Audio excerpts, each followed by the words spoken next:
When we talk about rebellion, real rebellion, we like to tell ourselves a story. A story of lone heroes, standing tall against impossible odds, armed with nothing but grit and willpower. It's a good story, but it's not the truth. The truth? The real American rebellion wasn't about individuals going it alone. It was about communities rising up together. It was farmers and blacksmiths and shopkeepers standing side by side, saying enough. It was neighbors banding together to defy an empire. That's how this country was born. Not by lone wolves, but by packs, by people who understood that liberty isn't something you take alone. It's something you build together.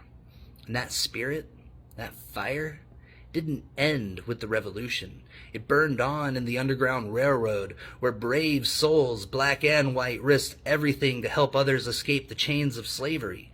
It burned in the hands of workers during the Great Depression, marching together for the dignity of a fair wage and the chance to feed their families. It burned in neighborhoods torn apart by hurricanes, where people didn't wait for help.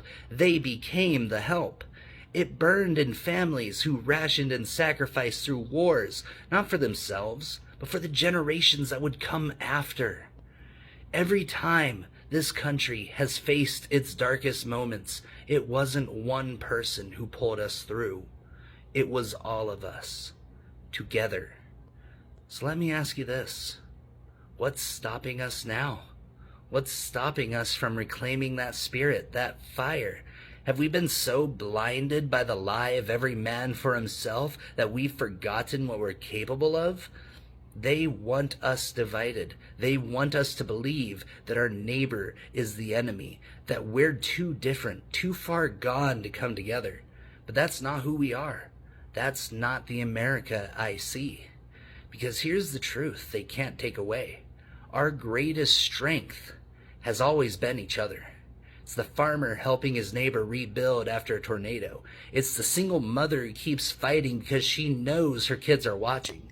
It's the worker who stands on the picket line, not just for their own family, but for families they've never even met. This isn't just our past. It's our future. What if we remembered what rebellion feels like? Not the rebellion of division, but the rebellion of unity. What if we stood together, side by side, and said, enough, to the greed, to the loneliness, to the fear? What if we dared to believe in each other again? The real American rebellion was never about lone heroes. It was about us, all of us, and it still is. So tell me, are you ready to rise up?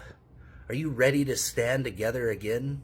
Because if we are, there's nothing we can't do.